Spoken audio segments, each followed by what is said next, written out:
ॐ भद्रं कर्णेभिः शृणुयामदेवाः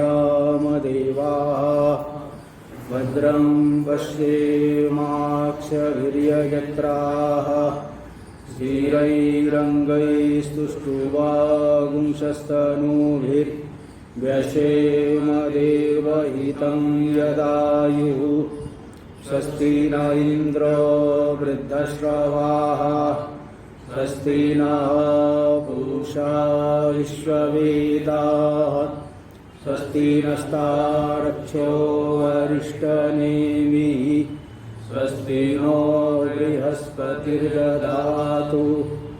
ॐ शान्ति शान्ति शान्ति। शङ्करं शङ्कराचार्यं केशवं बादरायणं सूत्रभाष्य कृतो वन्दे भगवन्तो पुनः पुनः।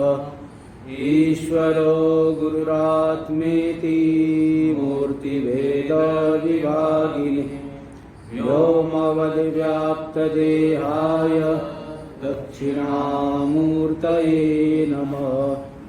ॐ शान्ति शान्ति शान्ति।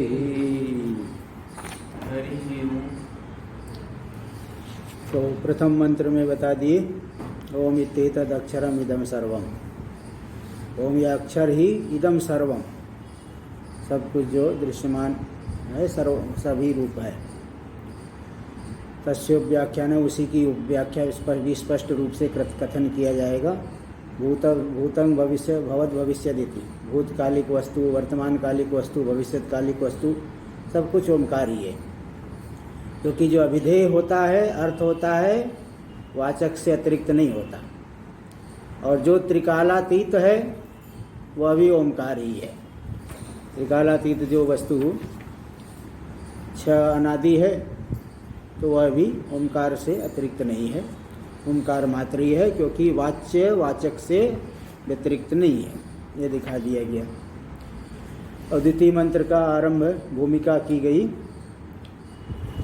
और प्रथम मंत्र में यच्चान्यत, अन्यात नहीं अन्यत, वो पाठ थोड़ा ठीक कर लेना। यच्चान्यत त्रिकालातीतम तदप्य ओंकारे, यच्चान्यात नहीं अन्यत, यच्चान्यत त्रिकालातीतम तदप्य ओंकारे व। चलिए देख लीजिए। तो द्वितीय मंत्र चलेगा, उसके पहले टीका में एक पंक्ति देख लीजिए। अभिधाना विधेय 15 पृष्ठ पे प्रथम पंक्ति टीका। अभिधाना विधेयोर व्यतिहारोपदेशे। अच्छा, इसके पहले, हाँ इसके पहले पूर्व पृष्ठ 14 पृष्ठ पे ही देखिए अंतिम पंक्ति एकत्वेति। अभिधाना विधेयोर एकत्व प्रतिपत्ति से इदम प्रयोजन। अभिधान और अभिधेय में जो एकत्व की बात बताई जा रही है, एकत्व प्रतिपत्ति ज्ञान का क्या प्रयोजन है? तो बोल रहे इदम प्रयोजनम, क्या यही प्रयोजन है? यह देखिए नयो प्रयत्नेन द्वयमपि विलापयन्, एक ही प्रयत्न से दोनों का विलापन करके उभय विलक्षणं ब्रह्म प्रतिपद्य, उभय से अभिधान अभिधेय दोनों से विलक्षण है ब्रह्म, उस ब्रह्म को आत्म रूप से जान करके निर्वृणोति इति, वह मुक्त हो जाता है, निर्वाण की प्राप्ति कर लेता है। निर्वृणोति निर्वाणम प्राप्नोति, मुक्त हो जाता है, निर्वाण की प्राप्ति कर लेता है। इति योजना, इस तरह से योजना कर लेना। अभिधाना विधेयोर व्यतिहारोपदेशे वाक्य शेषम अनुकूलयति। प्रथम मंत्र में अभिधान की प्रधानता से कथन किया गया। हाँ, अब यहाँ अभिधेय की प्रधानता से निर्देश किया जा रहा है। तो इसका क्या, तो जो व्यतिहार उपदेश, व्यतिहार मतलब पहले बता दिए ओमकार ही सब कुछ ही है, और अब कह रहे सब कुछ ही यह ब्रह्म ही है। हाँ, तो यहाँ अभिधेय की प्रधानता से कहा जा रहा है। तो यहाँ अभिधान अभिधेय में व्यतिहार का परस्पर, मैं तुम मैं, ये व्यतिहार है ना। जैसे जीव ब्रह्म, ब्रह्म ही जीव रूप में आया, इस तरह से व्यतिहार उपदेश में वाक्य शेष भी अनुकूल रूप से, प्रमाण रूप से प्रस्तुत करते हैं। अनुकूलयतुम अनुकूलयति तथा च, भाष्य में प्रथम पंक्ति, तथा च वक्षति पादा मात्रा मात्रा च पादा इति। आगे बताएंगे पादा, आत्मा के जो पाद है वही ओंकार की मात्राएं है, और ओंकार की जो मात्राएं है वही आत्मा के पाद है। तो व्यतिहार परस्पर जो है, पाद मात्रा है, मात्रा ही पाद है। इस तरह से ये वाक्य शेष भी इसमें प्रमाण है। मांडुक्य का ही मंत्र आगे आएगा जो है ये बताएंगे, 5वां 6वां मंत्र जो भी होगा। तदाह इसी बात को दिखा रहे हैं। टीका में उक्ते वाचकस्य वाच्याभिन्नत्वे वाक्यम अवतारे योजयति। वाचक जो है वाच्य से अभिन्न है, ये जो कहा गया इसमें वाक्य का आरंभ करके योजना कर रहे। तदाह इसी को दिखाते। अब मंत्र देख लीजिए। सर्वं ह्येतद् ब्रह्म अयम आत्मा ब्रह्म सोयम आत्मा चतुष्पाद। सर्वं ह्येतद् ब्रह्म, यह जो कुछ भी बताया गया ओंकार मात्र वह ब्रह्म रूपी है, वह ब्रह्म है। और अयम आत्मा ब्रह्म, ब्रह्म कौन है? यह आत्मा ही ब्रह्म है, यानी ब्रह्म हमारा स्वरूप है। अयम आत्मा पद से जो है जीव को कहा जा रहा है। ये भी महावाक्य है ना, अनादि भेद ब्रह्म निवर्तक वाक्यत्व महावाक्यत्व। अनादिकालीन भेद भ्रांति की जो निवृत्ति कर दे ऐसे वाक्य को महावाक्य कहते हैं। अयम और आत्मा पद से क्या जीव को कहा जा रहा है। अयम से जो साक्षात अपरोक्ष है, और आत्मा यानी सबकी प्रत्यगात्मा सर्वांतर है, और ब्रह्म से जो व्यापक है, तो उसको तो ये अयम यह आत्मा ही ब्रह्म है। जो ओंकार मात्र कहा गया वह ब्रह्म है। वह ब्रह्म कौन है? आत्मा से भिन्न है क्या? बोले नहीं, आत्मा ही है, प्रत्यगात्मा, जीव ही ब्रह्म है। तो सोयम आत्मा चतुष्पाद, ये जो आत्मा बताया जा रहा है वह 4 पाद वाला है। 4 पाद के माध्यम से इसको जाना जा सकता है। तो 4 पाद है मतलब कैसे? तो बोले जैसे 100 की नोट में आप कह सकते इसमें 4 25 रुपए है। अब चाहे नहीं, टुकड़ा करके नहीं करना है, टुकड़ा करोगे तो एक भी नहीं मिलेगा। लेकिन दुकानदार से कहो 25 का वहाँ से सामान लिए, 25 का वहाँ से सामान लिए, 25 का वहाँ से लिए, 25 का वहाँ से लिए, 4 जगह ले सकते हो आप। तो उसी में एक में ही 4 है। 1 रुपए में 4 चवन्नी होती है।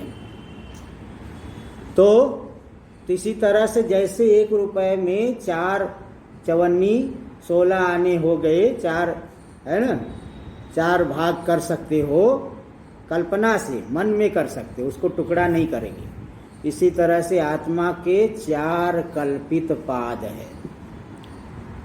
3 पाद तो साधन बनेंगे और 4th पाद है साध्य। पद्यते अनेन इति पादः, जिसके द्वारा प्राप्ति की जाएगी, वो पाद हो गए। 3 पाद तो हो गए साधन, और चौथा जो पाद है पद्यते इति पादः, पद्यते गम्यते प्राप्यते, साध्य रूपी पाद। 4 पाद की कल्पना, एक ही आत्मा में 4 कल्पित पाद से उसकी प्राप्ति यहाँ पे विचार के द्वारा की जाएगी। तो यहाँ ये 4 पाद वाला है। 3 पाद तो साधन हो गए और 1 पाद हो गया साध्य प्राप्य। इस 4 पाद वाला है आत्मा। भाष्य में देख लीजिए, सर्वम सर्वम एतदिति, सर्वम एतद् ब्रह्मेति, सर्वम यदुक्तम ओंकार मात्रम, सब कुछ हो जो बताया गया, ओंकार मात्र कहा गया। इति ओंकार मात्र जिन जिन को कहा गया, तदेतद् ब्रह्म, वह ब्रह्म ही है, ब्रह्म से अतिरिक्त नहीं है। जैसे सुवर्ण जो है आभूषण सुवर्ण ही है, ऐसे सब कुछ जो है ये ब्रह्म ही है। टीका में देख रहे, सर्वम यानी कार्यं कारणं च इत्यर्थ, कार्य और कारण जो कुछ भी है सब कुछ ब्रह्म ही है। टीका में, ब्रह्मणा श्रुत्युपदिष्टस्य परोक्षत्वं व्यावर्तयति, वह जो ब्रह्म श्रुति में कहा गया है वह परोक्ष है क्या? हाँ, तो परोक्षत्व का व्यावर्तन करने के लिए कह रहे अयम आत्मा ब्रह्म है, वो हमसे भिन्न नहीं, हमारे यहाँ ही स्वरूप है। तो परोक्षत्व का व्यावर्तन करने के लिए बता रहे अयम आत्मा ब्रह्म। भाष्य में देख लीजिए, तच्च ब्रह्म परोक्षाभिहितम, वह जो ब्रह्म परोक्ष रूप से बताया गया, हाँ, तद उसको प्रत्यक्षतो विशेषेण निर्दिशति, प्रत्यक्ष रूप से विशेष रूप से उसका निर्देश कर रहे अयम आत्मा ब्रह्मेति, यह आत्मा ब्रह्म ही है। टीका में देखिए, यद ब्रह्म श्रुत्या सर्वात्मकम उक्तम, श्रुति के द्वारा जो ब्रह्म सर्वात्मक, सर्वात्मकम, सर्वात्मम भी चल जाएगा लेकिन सर्वात्मकम अर्थ में लेना, श्रुति के द्वारा जो ब्रह्म सर्वात्मक कहा गया, तन न परोक्षमिति बंधव, उसको परोक्ष मान करके नहीं बैठ जाना, वो तो कहीं दूर बैठा हुआ है, ब्रह्मलोक में है, स्वर्गलोक में है, कैलाश लोक में है या वैकुंठ में है, तो ऐसा नहीं मान लेना। परोक्षम इति न मंतव्य, तत्परोक्षम इति न मंतव्य, तन्न परोक्षम इति मंतव्य, वह परोक्ष है ऐसा मान के नहीं बैठ जाना। फिर क्या है, किंतु अयम आत्मा इति योजना, वह ब्रह्म यह आत्म रूप ही है, अयम आत्मा आत्म रूप ही है ब्रह्म। चतुष्पात्वेन, आगे बता रहे भाष्य में, तयम आत्मा ब्रह्म, अयम इति, अयम के द्वारा के किसको कहा गया, अयम इति चतुष्पात्वेन प्रविभज्यमानम, चार पाद वाला होकर के, चार पाद रूप से जो प्रविभक्त किया जाएगा ब्रह्म, जिसके चार पाद बताए जाएंगे, उसी ब्रह्म को प्रत्यगात्मतया अभिनयन निर्दिशति, प्रत्यगात्म रूप से, सर्वांतर है, हमारा ही स्वरूप है, इसको अभिनय करके अयम यह अभिनय करके दिखा रहे, थोड़ा अंगुली निर्देश करके, यह आत्मा कह दें तो एकदम स्पष्ट रूप से मालूम पड़ेगा, अभिनय करके दिखा रहे। टीका में देख लीजिए, हाँ बहुब्री, सर्वम आत्मा यस्य, सभी आत्मा है, स्वरूप है जिसके, अथवा सर्वस्मिन आत्मा स्वरूपम यस्य, ऐसे भी कर सकते हैं, सभी में स्वरूप है जिसका, हाँ ऐसा ही ठीक है, ये भी ठीक है।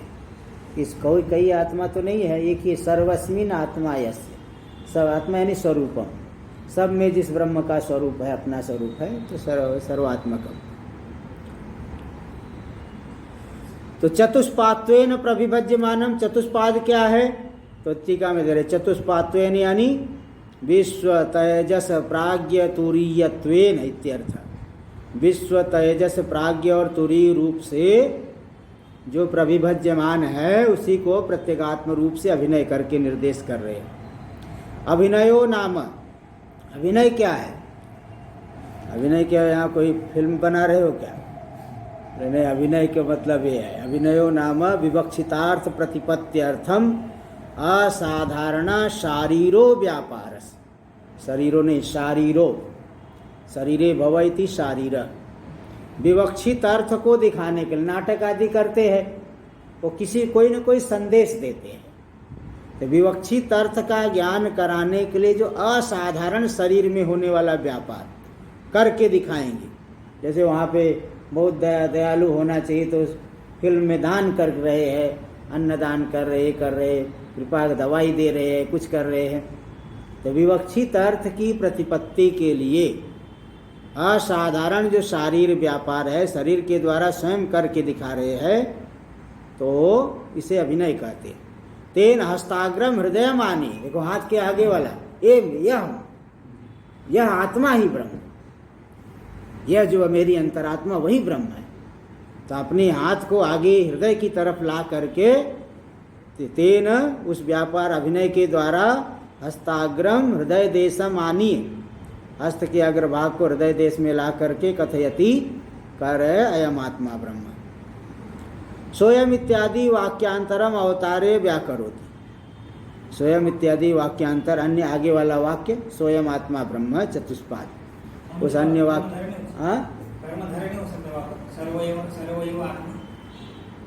हाँ ऐसा भी कर सकते हो, लेकिन वो तो फिर क प्रत्यय नहीं होगा, वैसे यहाँ क दिए नहीं है, सर्वात्मक सर्वात्म मुक्तम। कर्मधारय करोगे तो नपुंसक लिंग नहीं का हो सकता है ना, कर्मधारय में, क्योंकि आत्मन शब्द पुल्लिंग में ही चलता है। यहाँ नपुंसक लिंग दे रहे। तो सर्वम आत्मा यस्य अथवा सर्वस्मिन आत्मा यस्य ब्रह्मण तद ब्रह्म सर्वात्म।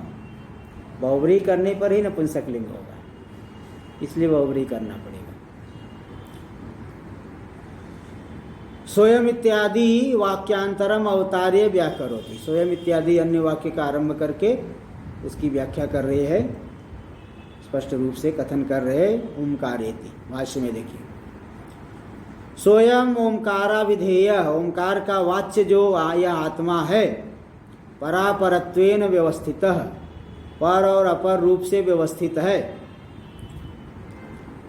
जो आत्मा ओंकार का विधेय है, पर रूप से और अपर रूप से, कार्य कारण रूप से, सर्वात्मक रूप से व्यवस्थित है।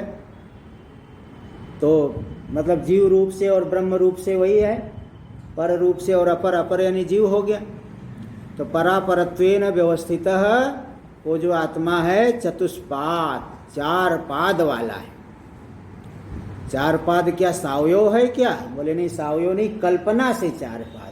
कारसापणवत, कारसापण मतलब सिक्का, जैसे सिक्का होता है, 1 रुपए में 4 चवन्नी हो गई। 1 रुपया है, उसको टुकड़ा नहीं किया जाएगा, केवल उसी में हाँ इसमें 4 चवन्नी है।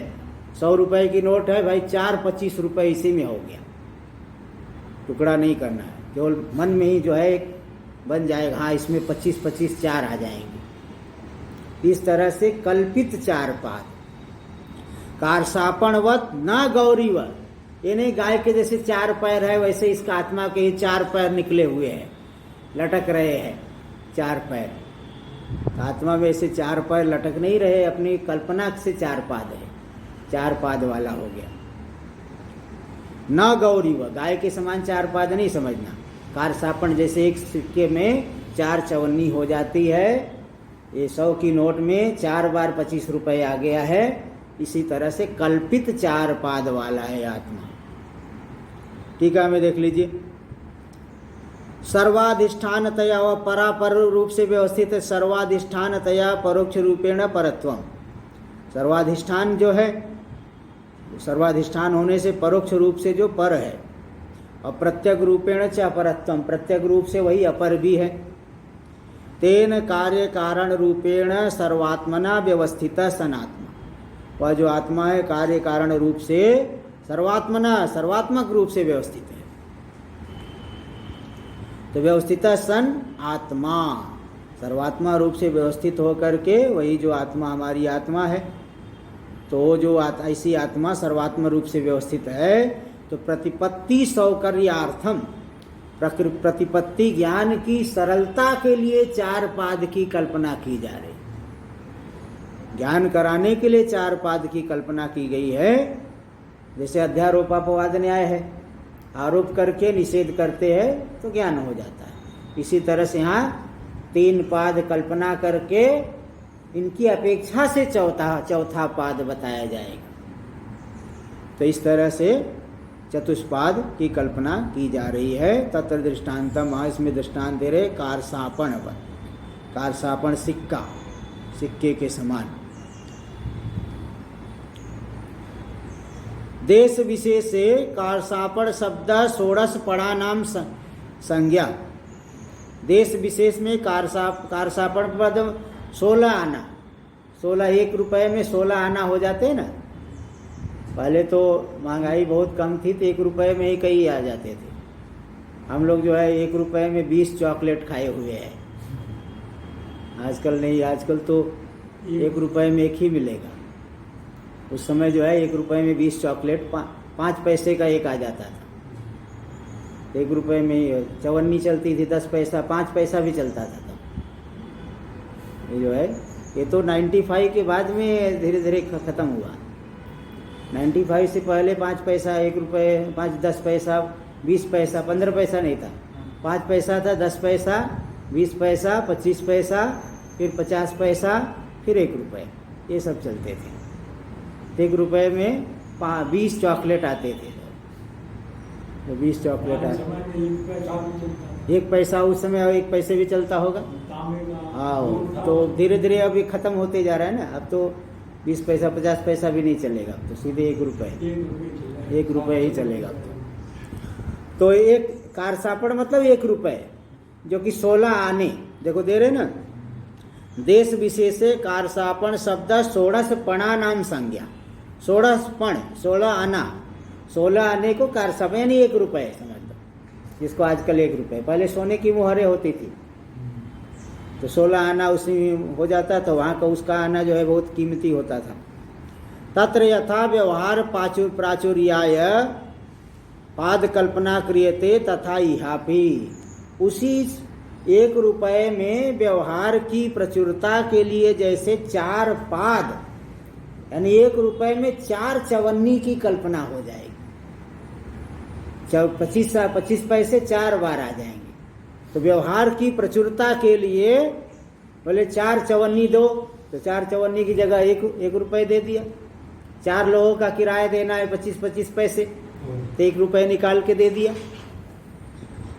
हो गया। हाँ हो गया, 4 लोग है ना, 4 चवन्नी ऐसा। उससे वापस मांग, नहीं मिलेगा इसमें, 4 लोग आप लोग है, तो 4 आना 1 रुपये, थोड़ा छूट नहीं छूट नहीं मिलेगी। तो व्यवहार की प्रचुरता के लिए 1 रुपये में ही जैसे 4 आने का 4 हो जाएगा, ऐसे आत्मा में भी जो है यहाँ प्रतिपत्ति, हाँ 3 की कल्पना, हाँ 4 की कल्पना यहाँ की जा रही। 3 है और चौथा जो है 3 की अपेक्षा से चौथा, नहीं तो चौथा क्या, वो एक ही तो है, अद्वैत ही है, उसको चौथा क्या कहोगे। 3 की अपेक्षा चौथा कहा गया, इसलिए चौथा भी सापेक्ष होने से चतुर्थत्व कल्पित है। प्रथम द्वितीय तृतीय कल्पित है, तो चतुर्थत्व भी वह तो कल्पित नहीं है, उसमें जो चतुर्थत्व आया वह कल्पित है, क्योंकि सापेक्ष है ना, नैमित्तिक चीज जो है सत्य नहीं होती। तो जैसे 1 रुपये में ही व्यवहार की प्रचुरता के लिए पाद की कल्पना के 1 रुपये में 4 चवन्नी हो गई, ऐसे यहाँ पे भी एक ही आत्मा में बोध की सरलता के लिए 4 पाद की कल्पना की जा रही। यथा गौश चतुष्पाद उच्यते, गाय के समान चतुष्पाद नहीं लेना, 4 पैर लटक रहा है इसलिए चतुष्पाद है, आत्मा में ऐसे 4 पैर लटकता हुआ नहीं मिलेगा। यथा गौश चतुष्पाद उच्यते न तथा चतुष्पाद आदेष्टुम शक्यते, ऐसा चतुष्पाद आत्मा को नहीं कहा जा सकता। क्यों? क्योंकि अगर ऐसा कहोगे तो निष्कल श्रुति व्याकोपात, निष्कलम निष्क्रियम शांतम, इस श्रुति के साथ व्याकोप विरोध होगा, श्रुति कुपित हो जाएगी। इत्या न गौरी व, गाय के समान यहाँ 4 पाद नहीं लेने। तो इस तरह से भाष्य में टीका में आगे देखिए, विश्वादिषु तुर्यांतेषु पाद शब्दों, बोले एक बात बताओ, पाद शब्द में क्या व्युत्पत्ति लोगे? अगर करण व्युत्पत्ति लोगे तो चौथे में नहीं घटेगा, कर्म व्युत्पत्ति लोगे तो शुरुआत के 3 में नहीं घटेगा। तो बोले जहां जो योग्य है वही लो, दोनों भी एक ही व्युत्पत्ति लेने को कौन कह रहा है? फालतू में कल्पना नहीं, एक ही करण व्युत्पत्ति लेंगे, चौथे में कहाँ से घटेगा? कर्म व्युत्पत्ति लेंगे तो तीसरे शुरू के 3 में कहाँ से घटेगा? बोले नहीं घट रहा है तो दोनों लो ना, जहां जो घटे वो लगाओ। कौन कह रहा है एक ही लेना है? 2 लेके आओ, है ना। नहीं एक ही कपड़ा है कैसे पहनूं, तो रे देख कपड़ा नहीं चल रहा है, 2 ले आओ, इसमें क्या है? यही कह रहे। विश्वादिषु तुर्यांतेषु पाद शब्दों यदि करण व्युत्पत्ति कस, करण व्युत्पत्ति वाला है, करणे व्युत्पत्तिर यस्य शब्दस्य स शब्दः करण व्युत्पत्ति का, करण अर्थ में अगर उसकी उत्पत्ति करोगे, प्रकृति प्रत्यय संयोग करके निर्वचन करोगे, प्रकृति प्रत्यय विभाग करके निर्वचन करोगे, तदा विश्वादिवत तुर्यस्यापि करण कोटि निवेशे, तो जैसे विश्वादि करण है वैसे चौथा तुरी भी करण हो जाएगा। तब तो ज्ञेया सिद्धि, ये जो ब्रह्म है उसकी सिद्धि न सब करण ही साधन ही हो गए, गंतव्य बचा ही नहीं, ये की सिद्धि नहीं होगी। यदि तू पाद शब्द सर्वत्र कर्म व्युत्पत्ति कह, और अगर पाद शब्द को सर्वत्र कर्म व्युत्पत्ति वाला ले ले, पद्यते इति पादः, पद्यते गम्यते बोध्यते प्राप्यते इति पादः, तब तो जो है साधन की सिद्धि नहीं हो पाएगी, सब चारों के चारों साध्य हो जाएंगे। यदि तू पाद शब्द सर्वत्र कर्म व्युत्पत्तिकस् तथा साधना सिद्धि, साधन की सिद्धि नहीं हो पाएगी। इत्या संख्य विभज्य पाद शब्द प्रवृत्ति प्रकटयति, ऐसी आशंका को स्थापन करके सिद्धांतिकरण ने दोनों विभाग करके जहाँ जिसकी योग्यता है वैसी व्युत्पत्ति दिखाना। एक ही शब्द है लेकिन अलग अलग अर्थ वाला हो जाएगा प्रसंग के अनुसार, तो विभाग करके पाद शब्द की प्रवृत्ति प्रकट कर रहे हैं। त्रयाणाम इत्यादि नाम भाष्य में, त्रयाणां विश्वादीनां पूर्व पूर्व प्रविलापनेन तुरीयस्य प्रतिपत्ति, विश्व का विलापन कर दोगे तेजस में, तेजस का विलापन करोगे प्राज्ञ में, प्राज्ञ का भी विलापन कर दोगे तुरी में, तो तीन का विलापन किया जाएगा ना। पूर्व पूर्व का विलापन कर प्रविलापन करके तुरी का ज्ञान होगा। इसलिए तीनों में जो पाद शब्द आ रहा है करण व्युत्पत्ति वाला है। इति करण साधन पाद शब्द, करण साधन सिद्धि, साधन मतलब सिद्धि, करण अर्थ में सिद्धि हुई है, निष्पत्ति हुई है जिस शब्द की, तैसा पाद शब्द तीन पादों में करण व्युत्पत्ति वाला है।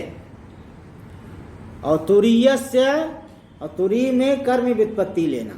पद्यते इति पाद, पद्यते इति कर्म साधन पाद शब्द, कर्म में सिद्धि है, व्युत्पत्ति हुई है, इस प्रकार का पाद शब्द है तुरी में। चतुर्थ में टीका में देखिए, करण साधना मतलब करण व्युत्पत्ति का, व्युत्पत्ति मतलब व्याकरण से निष्पत्ति, करण अर्थ में करणे व्युत्पत्ति यस्य, और कर्म साधना मतलब कर्म व्युत्पत्ति का, कर्म अर्थ में व्युत्पत्ति हुई है, शब्द की व्याकरण से निष्पत्ति हुई है, तो कर्म साधन वाला है, कर्म व्युत्पत्ति वाला है, ये समझ लेना चाहिए। इस तरह से यह आत्मा चतुष्पाद, चार पाद वाला,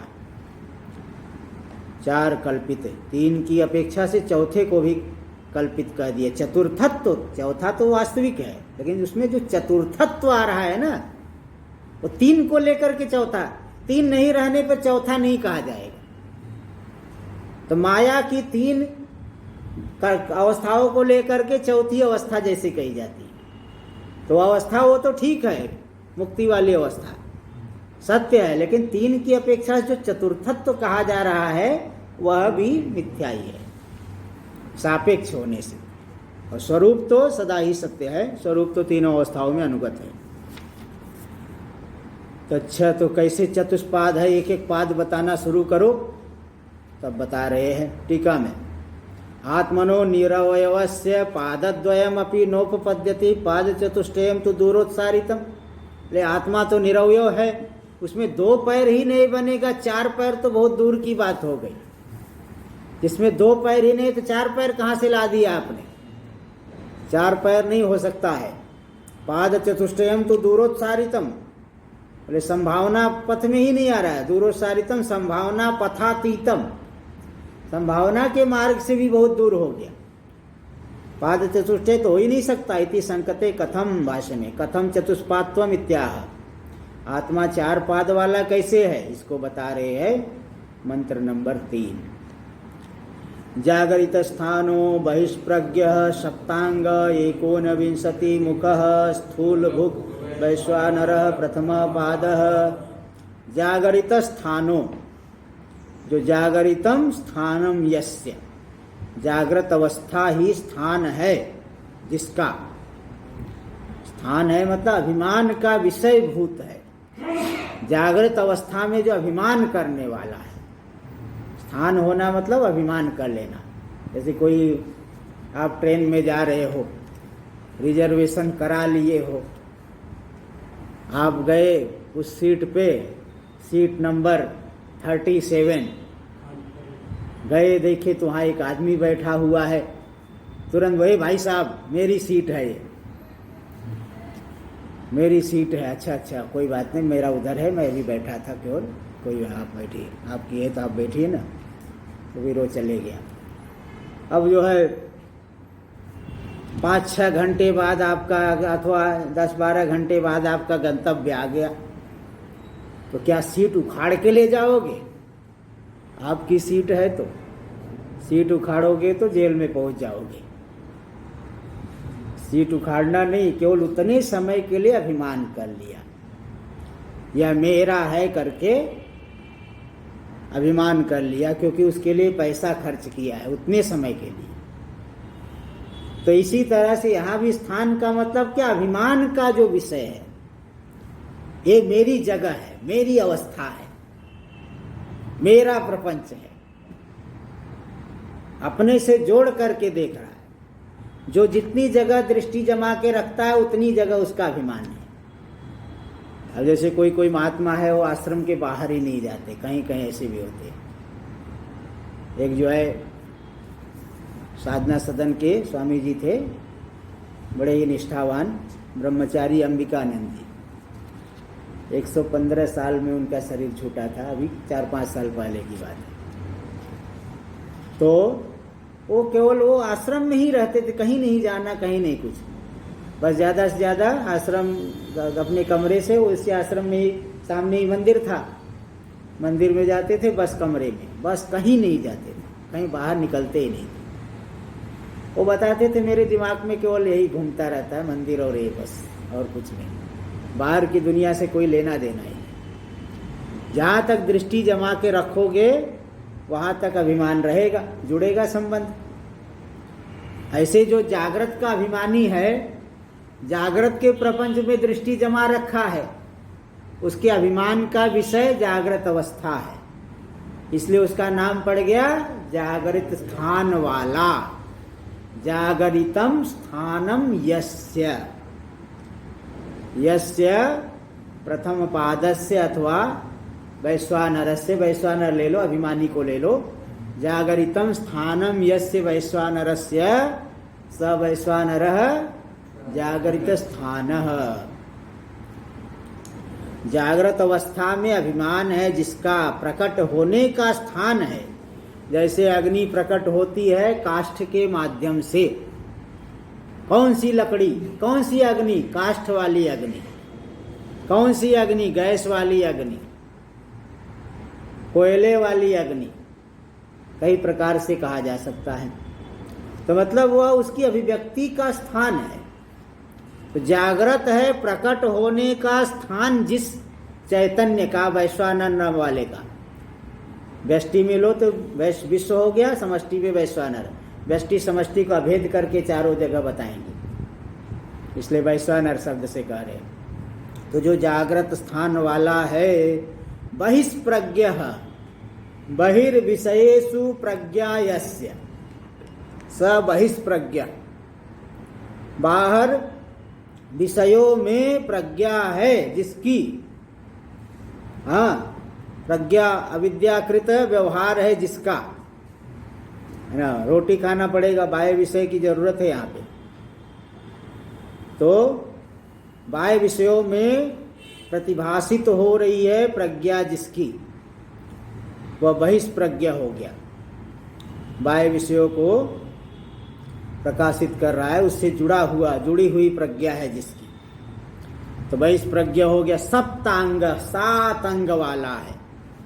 एक मूर्धा है, वैश्वानर विद्या के आधार पे बताएंगे।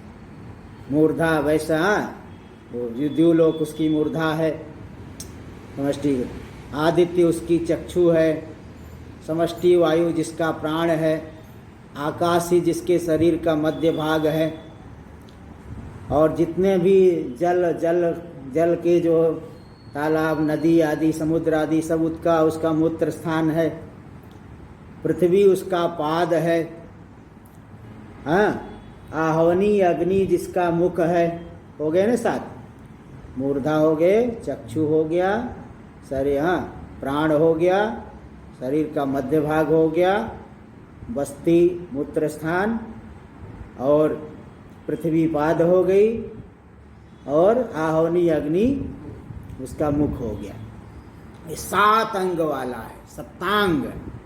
वैश्वानर, विराट वैश्वानर के 7 अंग है, जिसको वैश्वानर विद्या में आसानी से जाना जा सकता है। वैश्वानर विद्या जो है छांदोग्य में आई है, वहाँ पे इसको बताया गया है। वैश्वानर का समष्टि स्वरूप राजा अश्वपति ने बताया है।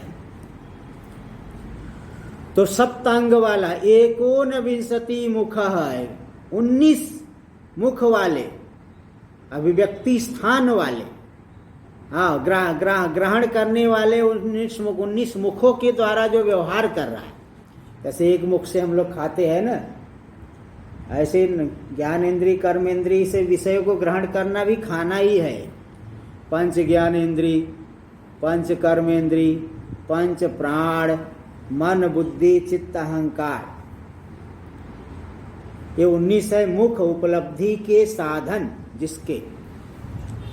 अब आप कहेंगे चलो ठीक है, कर्मेंद्रिय कैसे उपलब्धि के साधन है? तो कर्मेंद्रिय इसलिए कि ज्ञानेन्द्रिय के सहयोगी है ना। ज्ञानेन्द्रिय और कर्मेंद्रिय अंध पंगु न्याय से काम करते हैं।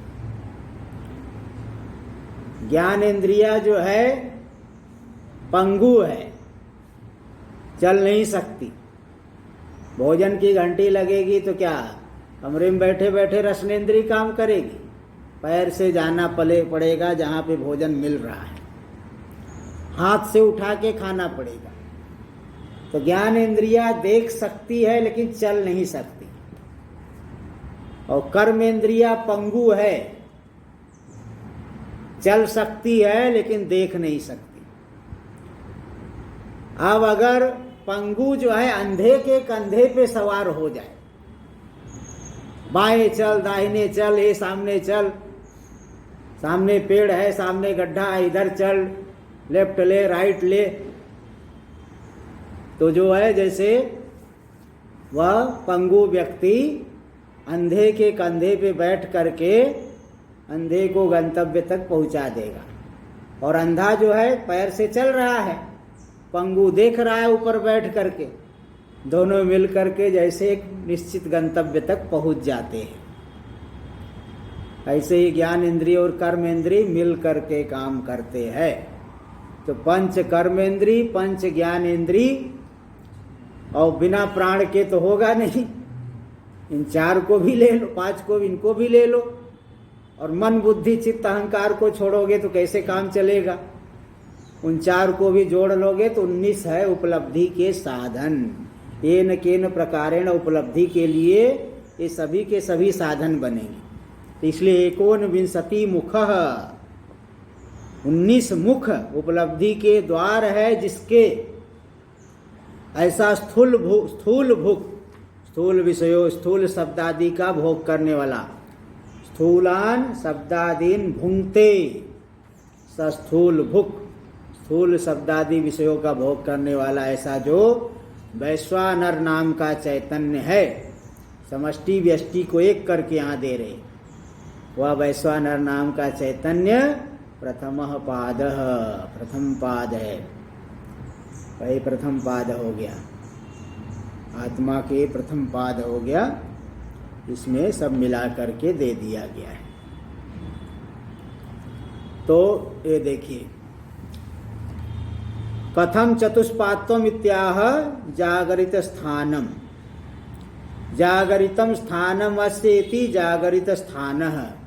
जागृत अवस्था, स्थान मतलब उपलब्धि का, हाँ उपलब्धि मतलब स्थान मतलब अभिमान का विषय भूत है। टीका में दे रहे स्थान, अच्छा टीका में देख लीजिए। परमार्थतः चतुष्पात्वा भावेपि, परमार्थ में तो आत्मा में चतुष्पाद 4 पाद नहीं है, तो परमार्थतः चतुष्पाद आत्मा में नहीं होने पर भी काल्पनिकम उपायोपेय भूतम, काल्पनिक जो उपाय उपेय स्वरूप पाद चतुष्टयम अविरुद्धम, 4 पाद होना कोई विरुद्ध नहीं है। इति अभिप्रेत्य आद्यं पादं व्युत्पादयति, इसी अभिप्राय से प्रथम पाद का व्युत्पादन कराते हैं, बोध कराते हैं। कि आह इत्यादि नाह इत्यादि के द्वारा प्रथम पाद का बोध कराते हैं। तो 3 पाद तो उपाय है और चौथा पाद उपेय स्वरूप है, प्राप्य है, और 3 पाद है प्रापक। तो स्थानम जागरितम स्थानम अस्य इति जागरित स्थान। तो मतलब स्थानम का अर्थ क्या है? टीका में स्थानम अस्ति अभिमानस्य विषय भूतम, अभिमान का विषय भूत हो गया है जागृत अवस्था, है ना।